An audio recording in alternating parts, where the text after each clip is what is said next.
கை ஒரு வாரமா அரிக்குது. இந்த அரிப்புக்கு ஒரு அரிமருந்து கிடைக்க மாட்டேங்குது ஐயா. ஜூம போட்டு பாப்போம். விரட்டி வந்து என்னென்ன சொல்றான் பாருங்க. கம்பி கட்டுற கதையெல்லாம் எடுத்து போடுறாங்க.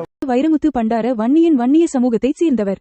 இவர் தமிழ்நாட்டின் வடக்கு பகுதியிலிருந்து வந்து யாழ்ப்பாணத்தை ஆண்ட சோழ பேரரசின் காலத்தில் வன்னி பகுதிகளை ஆட்சி செய்த வன்னியகுல தளபதிகளின் வழிவந்தவர். 1. வன்னியர் என்றால் என்ன? வன்னியர் என்பதற்கு வலிமையுடையோர் என்று பொருள் கொள்ளலாம்.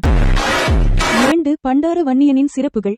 இவர் வன்னிராச்சியத்தின் கடைசி மன்னராகவும் வெள்ளையர்களுக்கு அடிபணியாமல் தங்கள் தாயை காக்க போராடிய மன்னராகவும் அறியப்படுகிறார். மற்றும் 3. வரலாற்று பின்னணி. பண்டார வன்னியன் யாழ்ப்பாண தமிழ் அரசு வீழ்ச்சியடைந்த பிறகு அடங்காப்பற்று வன்னி பகுதி அரசின் சுதந்திரத்தை பாதுகாத்தார்.